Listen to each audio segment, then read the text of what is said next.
Boa noite a todos, queridos amigos, amigas, irmãos em Cristo, que o Senhor nos abençoe e nos envolva na sua proteção. Que assim seja. Amém? Amém, Senhor. Bom, essa noite nós vamos falar a respeito do dever e da virtude. Nós temos esse tema no capítulo 17 do Evangelho segundo o Espiritismo, itens 7 e 8. O dever, o ponto número 7, e depois nós vamos falar sobre a virtude que vem logo em seguida. Eu preparei uma apresentaçãozinha que vai passar, né? Em algum momento. Tem que ligar aqui. Você liga para mim, por favor? Porque eu gosto muito de trabalhar com imagens e eu acho que a gente capta melhor a informação. Outra coisa também, que eu aproveitar a oportunidade, enquanto eles ajeitam aí a apresentação, eu estou tentando filmar aqui, enquanto falo para vocês, a pedido inclusive de muitos amigos de redes sociais. No início, quando comecei a fazer algumas filmagens de palestras, eu ficava um pouco sem graça, constrangida até, porque no meio espírita nós temos aquela coisa de quem está filmando, quem está divulgando, quem está publicando alguma coisa está também querendo estar em evidência. Seria algo em que o palestrante fica à mercê, de repente, até da sua própria vaidade, né? Ficar exacerbada. Mas, explicando para um amigo meu, que até é do interior, eu sugeri, né? Grave, filme, porque você manda para mim, até porque eu não vou estar na sua cidade e depois eu assisto. Karina, não vou fazer isso aqui não, porque a cidade é pequena. Se eu filmar, todo mundo vai logo comentar, o palestrante está vaidoso. Aí eu vi cá na sua cidade, tem internet? Ele, pelo amor de Deus, é uma cidade grande. Tem sim, claro. Aí eu, e os espíritas daí, nossos irmãos confrades, não assistem palestras de Valdo Franco não? Assistem. De Haroldo Dutra Dias? Assistem. E eles ficam achando que Haroldo Dutra Dias e Valdo Franco são vaidosos? Aí, não. Então por que você, que mal é conhecido no meio, é uma pessoa vaidosa? Aí ele é mesmo, Karina. Então, tem determinadas situações que nós queremos contribuir na doutrina e ficamos pensando o que é que o outro vai achar. Se eu mudar de função, se eu mudar de centro, o que é que vão pensar? Não tem que pensar nada não. Nós temos que dar o nosso melhor. O nosso maior compromisso é com Deus. Porque se nós amamos a Deus, nós amamos o nosso próximo e amamos a nós mesmos. Então, tudo que nós nos comprometemos em fazer, temos que pensar assim: o meu compromisso é com o Criador, é com Jesus, a proposta do Evangelho. E quando nós temos firmeza nos nossos propósitos, nada nos abala. Bem, entrando no tema, o dever e a virtude, falando primeiro sobre o dever moral. O que seria esse dever moral? Quando falamos de dever moral, estamos falando sobre a lei da vida. Não é à toa que nós olhamos lá na parte terceira de O Livro dos Espíritos, as leis morais. A moral é a parte mais importante do nosso espírito, porque é através dela que nós evoluímos. Quanto mais nos desenvolvemos moralmente, mais estamos próximos de Deus. Então, é a lei da vida, é a lei que nos rege, é uma lei divina, faz parte da lei divina. é a obrigação moral da criatura para consigo mesma e para com o próximo. Moral é a obrigação da criatura para consigo mesma, para com o próximo. E o que foi que eu disse agora há pouco? Para com Deus. Porque, como foi que Jesus resumiu os mandamentos? O maior mandamento é amar a Deus acima de todas as coisas, com todo o seu coração, com todo o seu entendimento, com toda a sua alma, com todo o seu espírito, porque a depender da tradução muda algumas palavras. E eis o segundo mandamento que é semelhante a esse. Um segundo mandamento que é semelhante ao primeiro. O primeiro é o que? Acabei de dizer? Amar a Deus acima de todas as coisas, com todo o seu amor, todo o seu entendimento, toda a sua alma. Amar ao próximo como a si mesmo. Jesus equipara como se fosse um mandamento só que ele separa didaticamente porque nós estamos... Ele faz uma referência, na verdade, ao Antigo Testamento, a lei mosaica. Porque se nós formos olhar... Amar a Deus acima de todas as coisas, nós temos lá em Deuteronômio. E amar ao próximo como a ti mesmo, nós temos em Levítico. Então é a obrigação moral da criatura para consigo mesma, para com o próximo e para com o Criador, para com o universo, para com tudo à nossa volta. Lembra aquela música dos nossos amigos católicos, né? Tudo é do Pai. Pois é, tudo é do Pai. O cumprimento do dever moral. Como que eu, então, posso cumprir esse dever moral? Quando a gente fala em dever moral, a gente fala... Dever é o quê? É uma espécie de obrigação. É algo que eu tenho ou que fazer ou não fazer. Exige de mim ou uma atitude ativa ou uma omissão. Por exemplo, eu tenho um dever de ser benevolente, de tratar todo mundo bem. Como eu devo me abster de ser ruim com as pessoas. Então, em determinadas situações, é melhor você não agir, se não for para agir no bem. Estão entendendo? Para agir no bem, eu vou ter uma atitude ativa, proativa. E quando eu me deparo com a situação que vai prejudicar a mim ou a outrem, aí eu tenho que me abster de agir.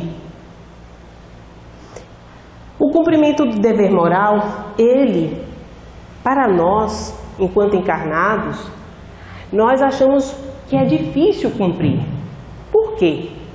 Porque exige de nós uma sublimação do espírito. Epa, Karina, o que é isso?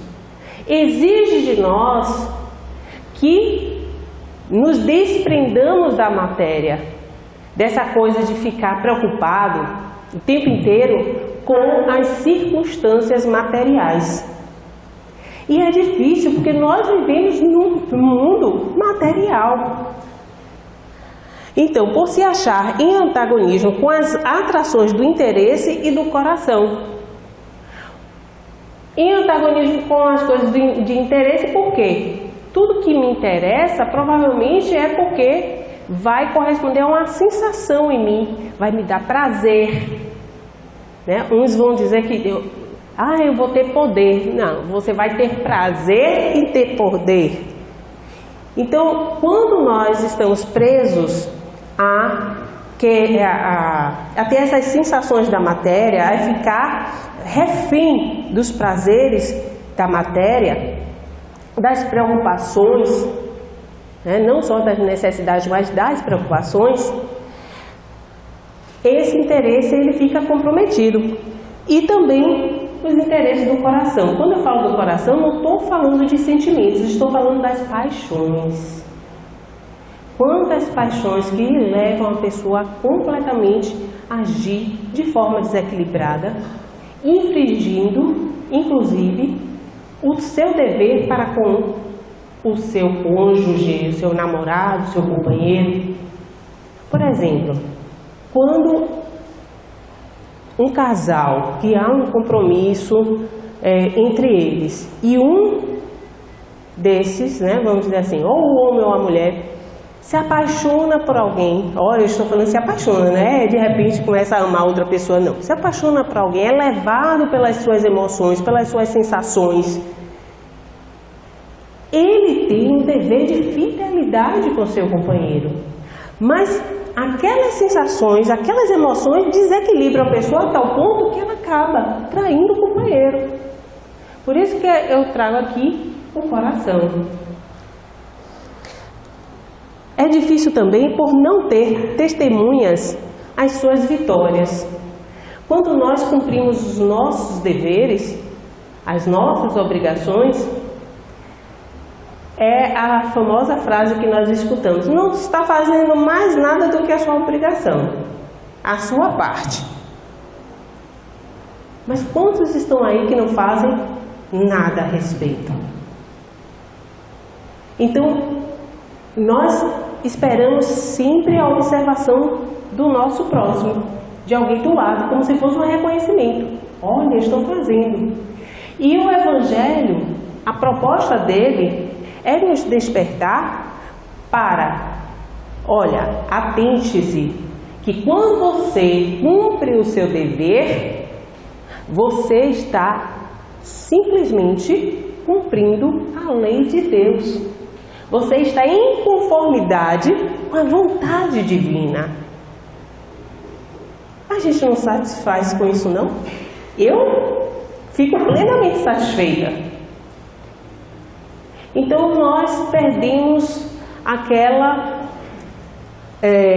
ligação, aquela dependência de que alguém reconheça o que eu estou fazendo, aquela obrigação, aquele dever que eu estou suando para realizar, porque eu estou preocupada com se a pessoa vai reconhecer ou não. Não, nós temos que agir espontaneamente.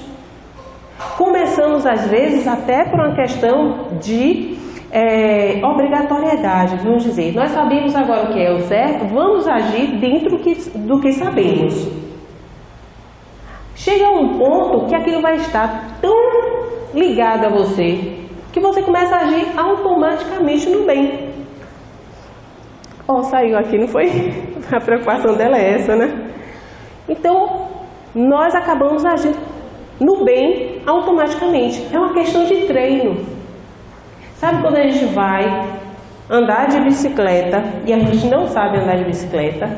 Depois de algumas voltas, a gente acaba dominando o equilíbrio, sabendo utilizar sem medo nenhum. E chega um ponto que daqui a pouco você está pedalando de uma forma completamente natural, sem esforço nenhum. Então é assim também é o nosso aprendizado espiritual.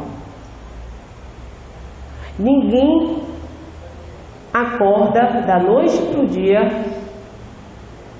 simplesmente agora sou um espírito superior. Não. Jesus, a proposta de Jesus não é que nós nos tornemos espíritos poderosos. Não. A proposta de Jesus é que nós nos tornemos espíritos cada vez melhores.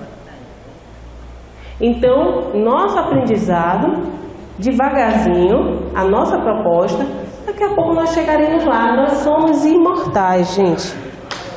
Nós somos imortais. Temos muito tempo para estarmos próximos a Deus na nossa perfeição. Como não seríamos perfeitos como Deus, mas estamos caminhando na direção dele.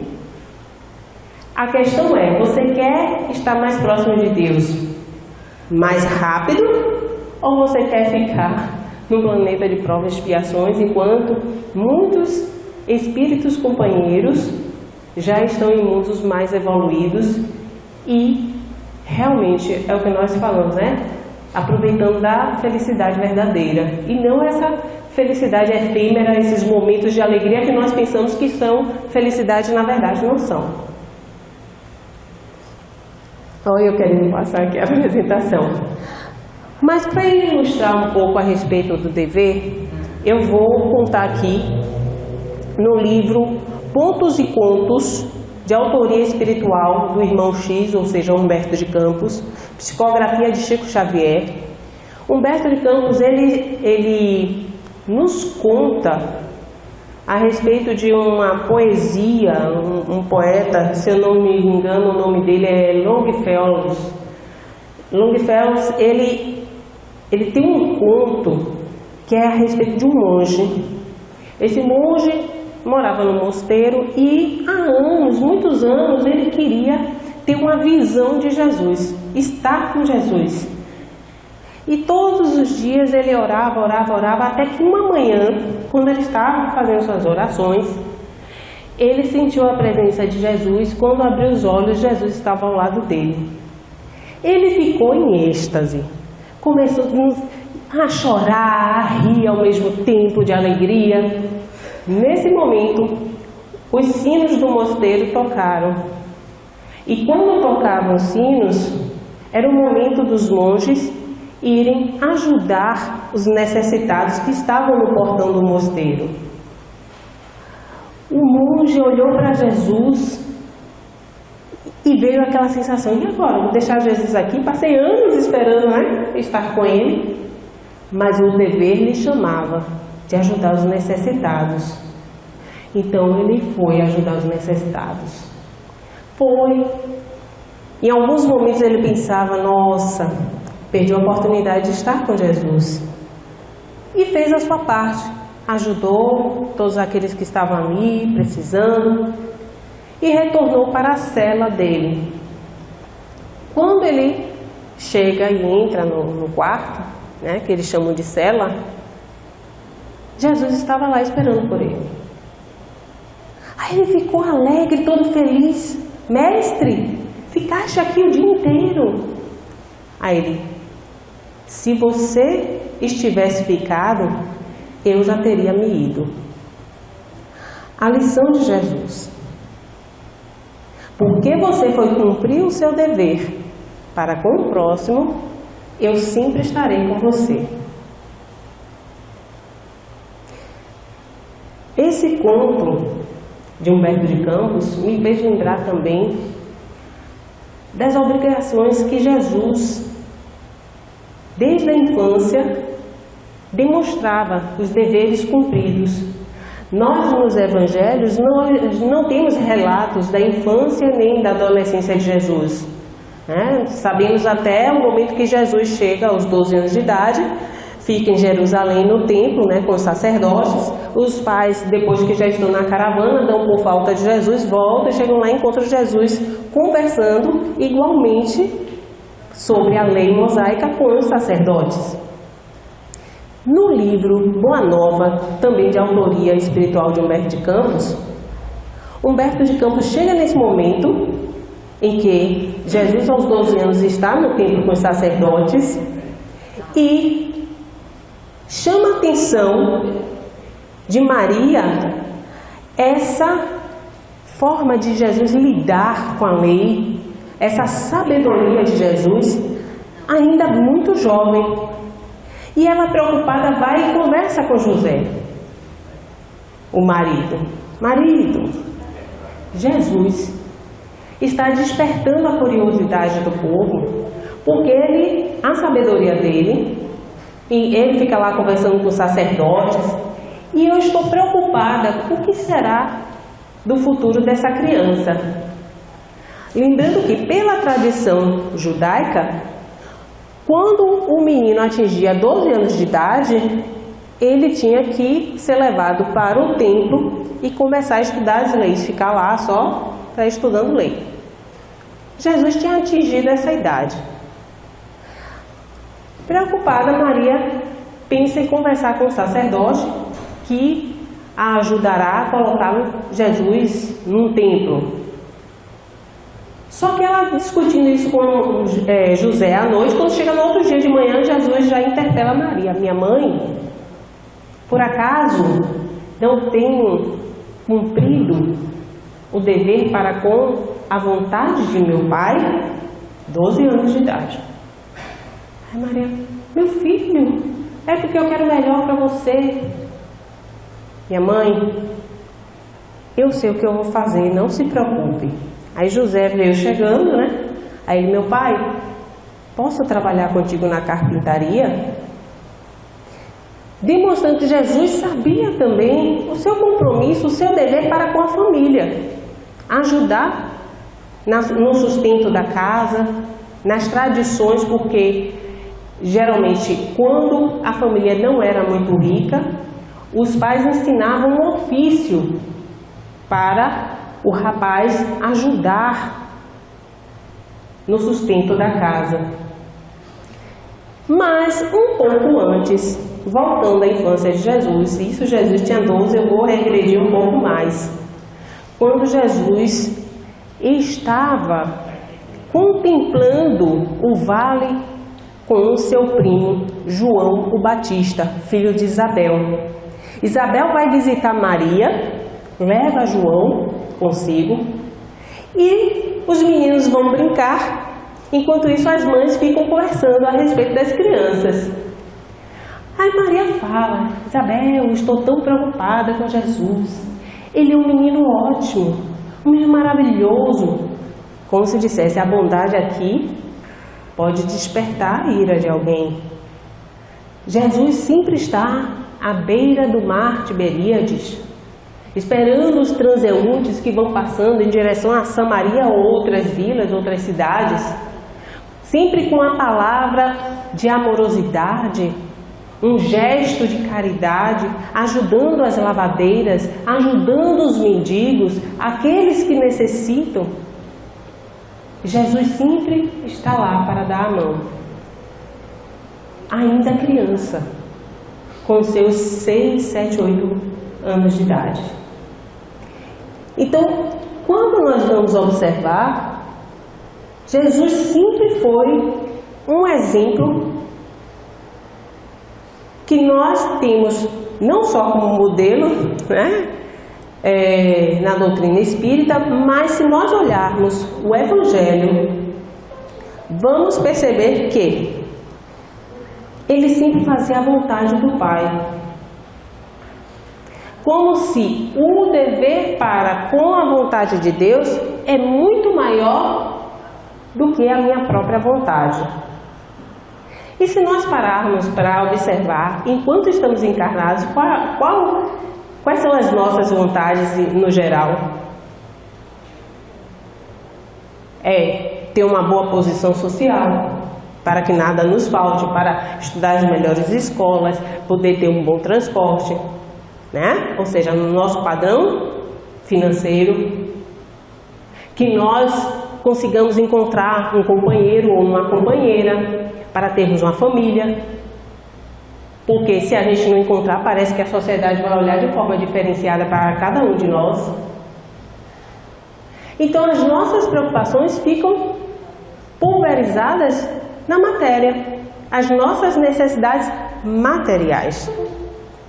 E a mensagem de Lázaro no Evangelho segundo o Espiritismo, no item 7, a respeito do dever, nos deixa muito claro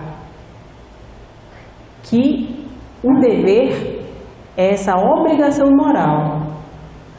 O dever é para com a lei divina, é para com Deus. Então eu não posso me abster, eu não posso me omitir de cumprir as minhas obrigações. E aí, como é que estamos?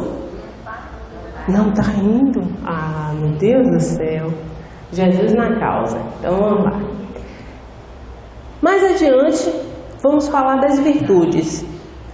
As virtudes, que é um texto belíssimo, inclusive, de São Vicente de Paula. Quando fala-se de virtudes, fala-se em o homem de bem. O homem de bem é aquele que consegue cumprir a lei divina, ou seja, as leis morais, principalmente a lei de justiça, amor e caridade. O homem de bem é aquele que é bondoso, é tolerante, é educado, é paciente, é aquele que é caridoso, é aquele que sabe perdoar. E quando nós observamos então todas essas virtudes, nós devemos desenvolver. Se pararmos para observar na questão 886 de O Livro dos Espíritos, em que Kardec vai perguntar aos espíritos qual o verdadeiro sentido da caridade, como entendia Jesus. Não é a caridade como nós entendemos. Até pouco tempo eu entendi a caridade como doações apenas, doações materiais. E os espíritos respondem: benevolência para com todos, indulgência para com as imperfeições alheias e o perdão das ofensas. Olha como é difícil a gente cumprir a caridade no conceito de Jesus. Ser bom para com todos, ser indulgente com as imperfeições alheias. O que é ser indulgente com as imperfeições alheias? O que é indulgência? É tolerar, é tolerância. Eu não posso cobrar a perfeição do meu próximo se eu ainda não sou nem perfeito. Eu tenho minhas imperfeições. A única coisa que me diferencia do meu próximo são as minhas virtudes ou as minhas imperfeições. Só mudam as virtudes e as imperfeições. E nós ficamos o tempo inteiro cobrando dos outros uma perfeição que nós achamos que temos e não temos. E será que os outros conseguem tolerar as nossas imperfeições? Quando conseguem, aí eu volto para o dever. Quando conseguem tolerar nossas imperfeições, nós apenas achamos que é a obrigação dos outros nos suportar, né? Com nossas imperfeições. Se é a obrigação dos outros nos suportar do jeito que somos, aquele jeito Gabriela de ser, né? Eu nasci assim e vou ser sempre assim, né? Se os outros têm essa obrigação, por que nós não temos a obrigação de tolerar também as imperfeições alheias? Claro, devemos. E o perdão das ofensas. Como é difícil perdoar, né? Nós achamos que perdoar é apenas esquecer, deixar para lá. Até o dia que a pessoa vem e fala novamente aquilo que te ofendeu, ou faz novamente aquilo que te ofendeu, e você reage. Por que você está reagindo? Se você já entendeu o grau de ignorância daquela pessoa. Olha, conseguimos aqui, né? Eu vou passar rapidinho que eu já falei de dever. Já falei do nosso monge querido. E aqui. O que nos obriga ao cumprimento do dever? Eu creio que eu já tenha falado sobre isso. Deveres sociais, legais e profissionais. Nós somos submetidos a essas obrigações através da lei humana, as leis que são feitas pelos homens. Os costumes que a sociedade tem e que nós ficamos preocupados, aquela preocupação, o que é que o outro está achando, o que é que o outro vai achar de mim, por quê? Eu tenho que agir num contexto em que a maioria daqueles que convivem comigo também agiriam, senão vou ficar contra os costumes sociais. Esses são os deveres que nós podemos dizer do mundo material. Mas e os deveres morais? Quando a gente fala de lei moral, como é que termina moral? Com al, né? Esse al é para te lembrar que nós temos alma. Então, leis morais são leis para a nossa alma, para o nosso espírito. espírito. É a forma que nós vamos evoluir, é cumprindo a lei moral. Então, os deveres morais, onde é que está escrita a lei de Deus? Ah, isso, exatamente, na nossa consciência.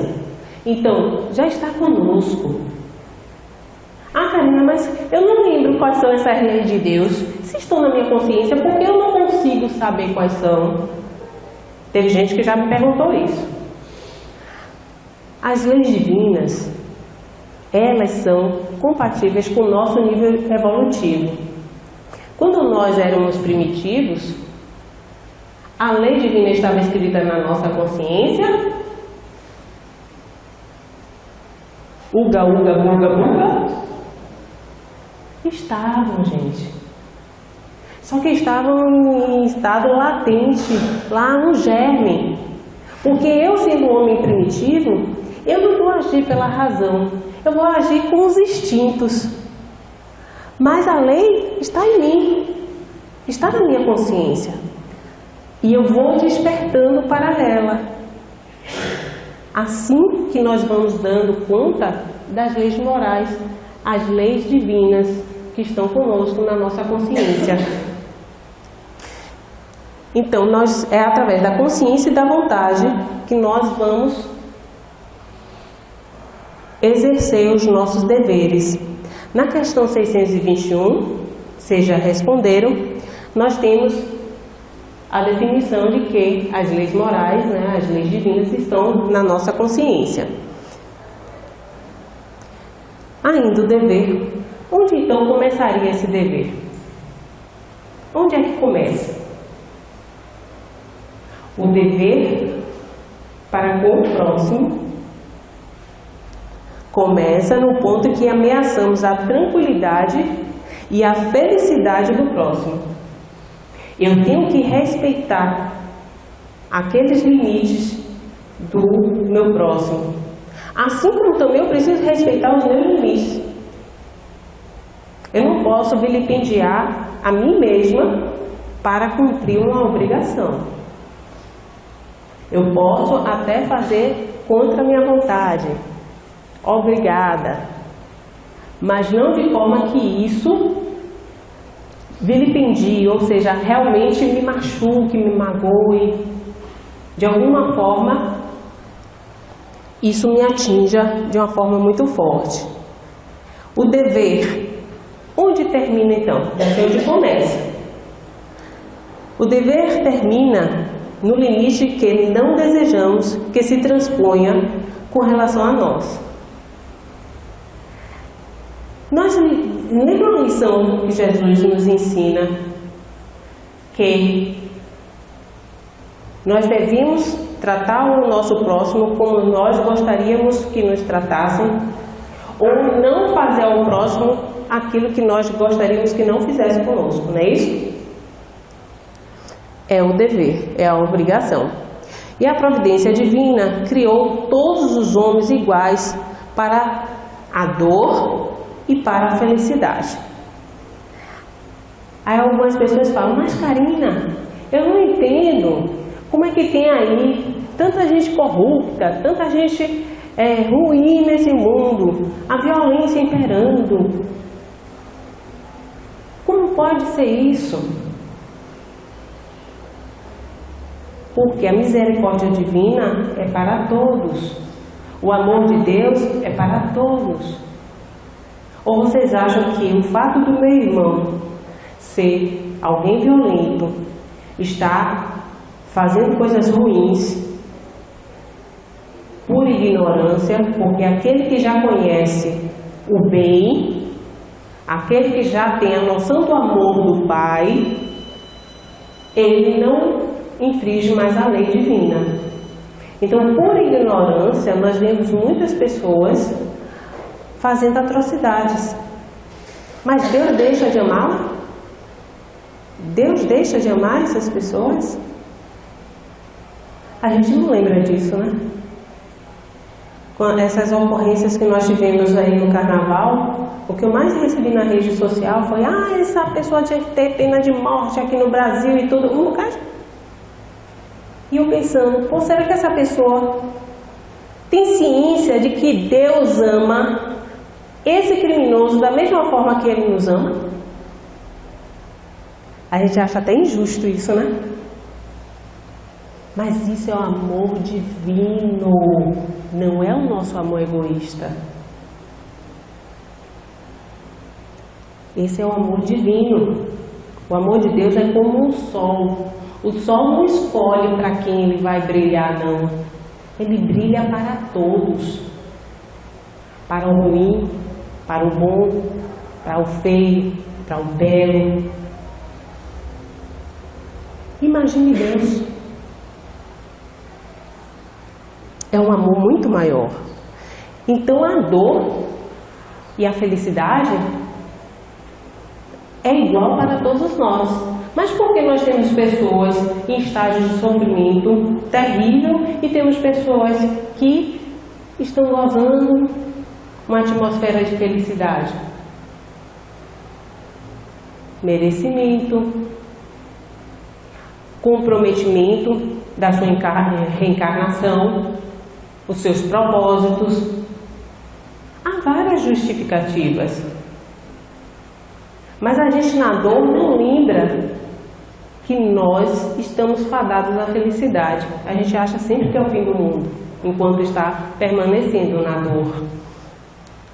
A providência divina a respeito das finalidades, qual seria a finalidade de cumprir o dever? Que sejam instruídos pela experiência comum. Nós vamos aprendendo que nós, no caso, não aleguemos ignorância dos efeitos do mal. Quando eu falo ignorância, as pessoas pensam assim, mas você está falando a respeito de conhecimento. Não exatamente conhecimento, não é instrução que eu estou falando, não. Quando eu falo de ignorância, o bem está ali, mas eu ignoro que o bem está ali. Eu desconheço que o bem está ali. Isso é ignorar. Que não pratique o mal. Então o objetivo é esse, que cumprindo os nossos deveres, nós não vamos praticar o mal. Aquele que cumpre o seu dever, ama a Deus mais do que as criaturas. Lembra que a obrigação primeira é para com o nosso Criador. Ama as criaturas mais do que a si mesmo. Essa pessoa pode ser egoísta? Se cumpre o seu dever, cumprindo o seu dever, ela está amando a Deus. Cumprindo o seu dever amando as criaturas, ela está amando também a si mesma. Um egoísta não consegue fazer isso. E, enfim, a virtude. Quando nós falamos da virtude, o que seriam virtudes? Virtudes são qualidades positivas. Quando eu falo que alguém é virtuoso, é porque ele já tem muitas virtudes, ou seja, muitas qualidades positivas. Então, é o conjunto de todas as qualidades essenciais que constituem o homem de bem. Uma virtude que nós podemos dizer real. Quais seriam os sinais que nós identificamos uma pessoa virtuosa? Ou seja, uma pessoa que já adquiriu realmente virtudes. Quando ela age com desinteresse. Quando ela pratica a caridade completamente desinteressada. Ela não sai por aí falando, ontem eu fui e fiz doações no orfanato, eu doei não sei quanto para a igreja, ou então eu tive que ouvir aquela pessoa chata o tempo inteiro. Não. Ela só faz. Não precisa fazer propaganda. Deus é onipresente. A gente não precisa falar para Deus, né? Tudo que nós fazemos, Deus está sabendo, Ele é onisciente. E é para Ele que nós estamos fazendo. O mais importante é que Ele está sabendo, e não que os outros fiquem sabendo que eu estou fazendo bem. Então, com desinteresse, esquecendo de si mesmo. Esquecendo de si mesmo não quer dizer também, gente, que eu vou esquecer de mim de forma a me prejudicar. Não. Esquecendo de si é priorizando a ajuda ao próximo, priorizando o acolhimento. É aquela velha história que onde um come, dois podem sentar e comer também. Então, quando eu decido que vou dividir isso com o outro, que iria somente me nutrir, eu deixo de me priorizar. Eu estou apenas, agora, estou agindo em detrimento do outro. Esquecimento de si mesmo e modéstia. Aquele que eu falei, não precisa você sair anunciando. Aquela modéstia era fraternal. Virtude falsa. Quais seriam os sinais da virtude falsa?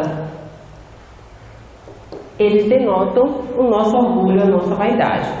Aquele mesmo exemplo que eu dei. Se eu pratico a caridade e saio falando para todo mundo o que eu estou fazendo e acontecendo, o que é que eu estou querendo aí?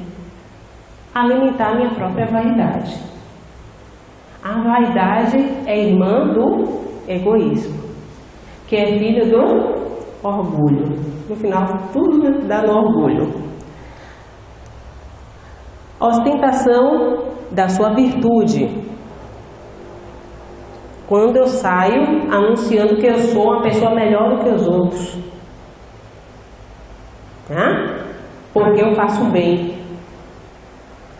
Novamente é como diz Jesus, né? Já tive meu galardão, já tive minha recompensa. Qual é? Nutrir minha vaidade. Apenas isso. Quando a gente ostenta a nossa virtude. E a virtude falsa, a aparência do que não é. E olha, aqui no meio espírita eu encontro muita gente assim, que aparenta o que não é, infelizmente. Um dia discutindo com um amigo que é palestrante, aí eu falei para ele, olha, eu tenho muita dificuldade quando me convidam para fazer um tema de algo que ainda eu não conquistei. Por exemplo, eu ainda não sei perdoar. E se alguém aqui tinha a ideia que o palestrante é melhor do que os outros, abram os olhos. Somos todos espíritos imperfeitos. Lembra do que eu falei no início? Só mudam as imperfeições, só mudam as virtudes. É o que nos difere. Então não fique achando que quando a gente vem aqui passar uma mensagem é porque nós somos melhores. Não, pelo contrário. Eu costumo dizer que inclusive os temas que eu tenho é porque nós estamos mais precisando. Eu ainda tenho muita dificuldade em trabalhar o tema do perdão. Por mais que eu diga que eu perdoo alguém, essa pessoa que mais me magoou, quando se aproxima eu vejo que eu fico diferente. Então a minha reação, a minha atitude, eu me dou conta que ainda não perdoei. E isso me deixa muito frustrada. Logo, eu fico pensando, como é que eu vou falar de perdão se ainda não sei perdoar? Aí esse amigo meu que era palestrante me disse assim, Karina, mas a proposta do palestrante é essa mesmo. Só vem tema que a gente ainda tem que trabalhar. Aí eu falei, poxa, como é que eu vou falar de algo que ainda não sei me conduzir para os outros? Isso para mim é uma falsa moral. É uma falsa virtude. É eu passar a imagem para vocês que eu já alcancei um grau de moral muito maior, mas na verdade não alcancei.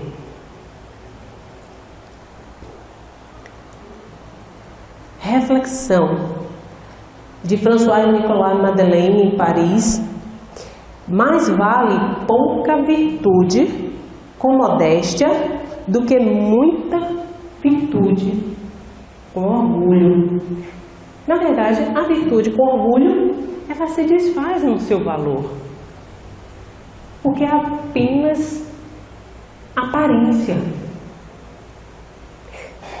Algumas pessoas que eu convivi, eu gosto muito de ser espírita por causa disso, porque quando eu entrei na doutrina espírita, eu já vinha de outras religiões, não era de outra religião, já tinha passado por algumas outras religiões, e eu entrei na doutrina espírita, eu chegava no centro e achava que, nossa, o espírita é um ser humano maravilhoso, porque a proposta da reforma íntima é que nós realmente amemos o próximo, sejamos caridosos, saibamos respeitar uns aos outros, né? Então, você chega na casa e você não vai encontrar fofoca, intriga, nada disso.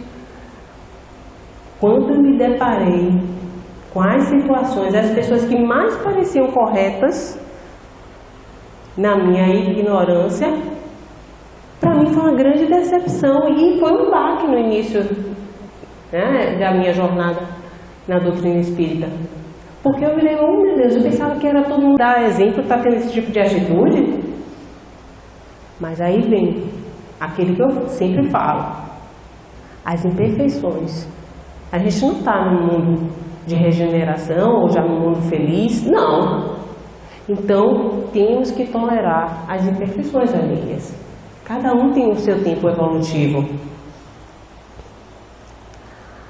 Pelo orgulho é que a humanidade tem se perdido. Outro dia, falando a respeito até do racismo, né? Eu dei um exemplo que a pessoa, quando ela é racista, ela está sendo arrogante. O que é arrogância? Ela é achar que é melhor do que a outra pessoa. Então, quando nós vamos observar os conflitos que nós temos na sociedade, todos os conflitos estão ligados, de alguma forma, ao orgulho. A pessoa recebe... ontem, eu conversando com um grupo de estudo de André Luiz, né, as obras de André Luiz, e um amigo que é psicólogo começou a falar a respeito de depressão. Aí ele é incrível, a pessoa foi tranquila a vida inteira, era tão normal, era tão expansiva, era até alegre, de repente veio uma depressão, tentou o suicídio, foi uma surpresa para todo mundo. O que leva uma pessoa a passar por esse processo? Tendências. Nós, quando reencarnamos, trazemos tendência do nosso passado reencarnatório, das outras encarnações, a serem sempre trabalhadas e fortalecidas. Quando eu me deparo nessa encarnação com alguma situação que os psicólogos chamam até o quê? De gatilho, parece que é como se ligasse algo dentro da gente, puf, e que a gente não resistisse. O emocional, o moral não resiste.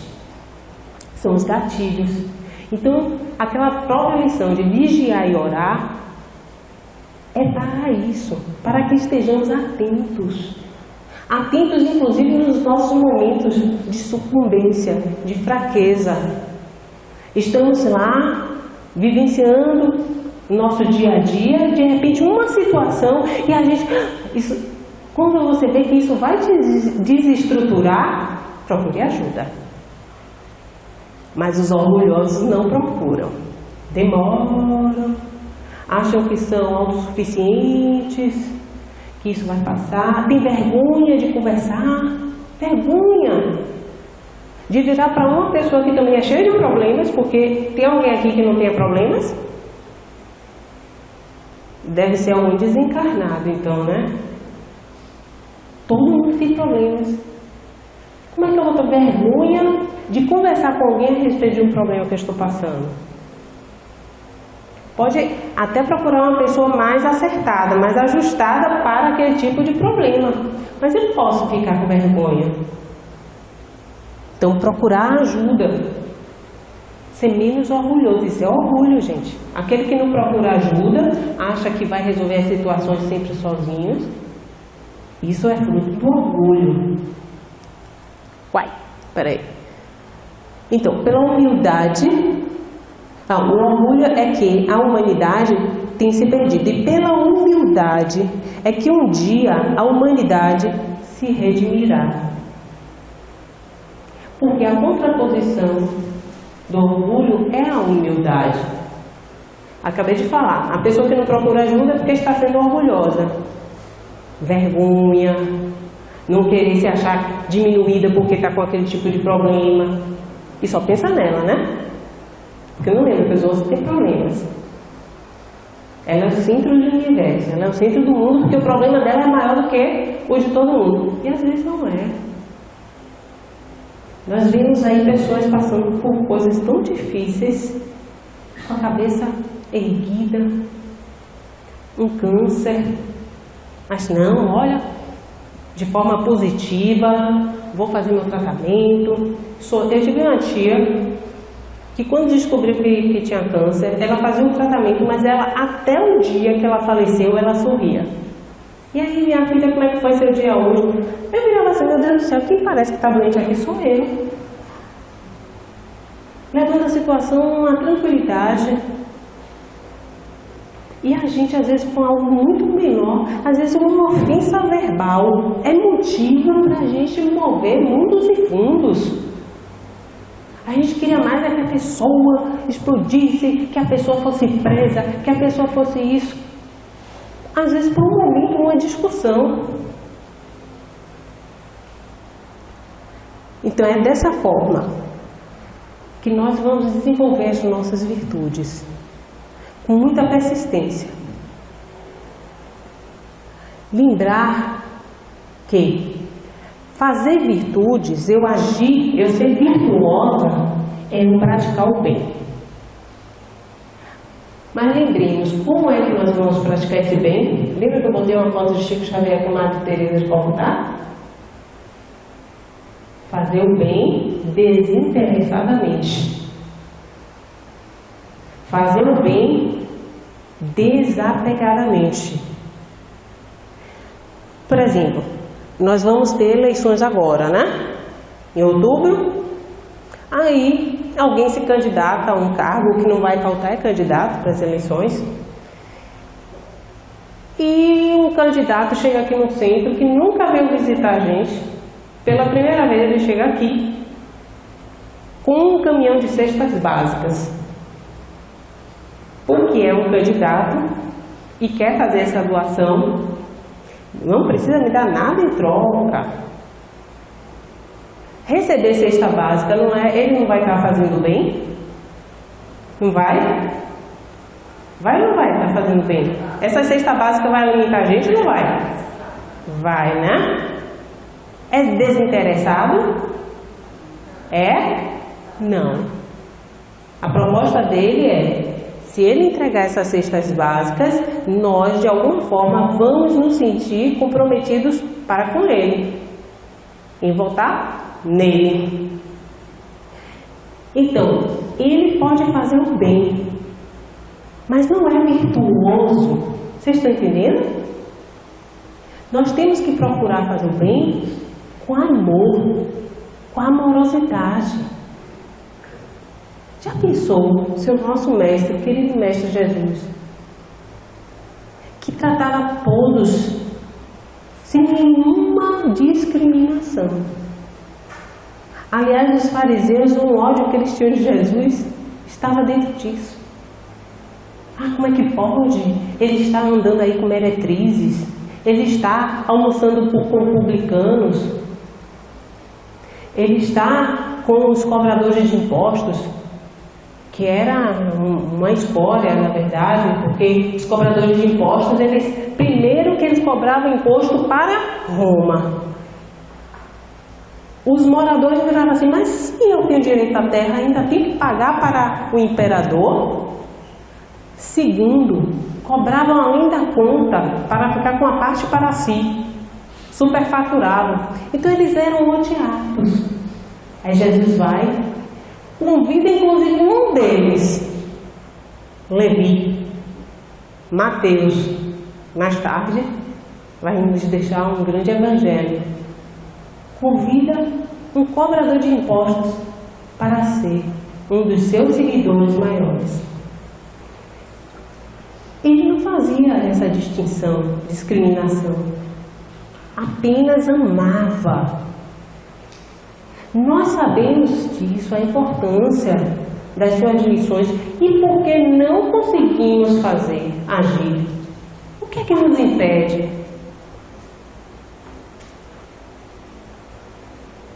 E aí eu gosto de falar das pessoas que são materialistas, né? Morre e fica tudo aí, e fica mesmo. Mas você também quer ficar? Porque uma coisa é, quando a gente morre e fica tudo aí, por mim tudo bem. Mas se eu morrer e ficar aqui, presa, com as minhas angústias, com as minhas sensações, com as minhas ilusões, isso eu não quero. Não desejo isso para ninguém. Quem trabalha em reunião mediúnica sabe do que eu estou falando. O sofrimento daqueles que são apegados à matéria. É porque a gente fala matéria e pensa que é matéria. Não, matéria, as paixões. Quantos que desencarnam e ficam aí vagando, perseguindo, viram até obsessores por paixão. Por paixão, porque estavam apaixonados. Por ódio. Então quando eu falo assim, apego material, não é apego somente a dinheiro, apego aonde morava, apego a... Não, apego às sensações, a essas emoções que temos que desapegar. Porque fazer o bem, nutrindo-se dessas emoções, a gente não consegue. A gente só consegue realmente praticar o bem, sendo virtuoso, se nós conseguirmos ser humildes. Façamos essa reflexão e tenhamos sempre Jesus como nosso guia e modelo, como os Espíritos deixaram muito claro.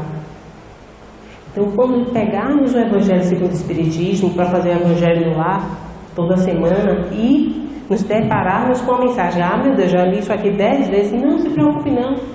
Leia a 11ª vez, porque você vai ver que tem uma palavrinha ali que vai despertar algo renovador dentro de você. Algo que você leu 10 vezes e você ainda não despertou. Porque nada vem por acaso para cada um de nós. Tudo é mensagem de Deus através dos seus prepostos. Muita luz, muita paz a todos.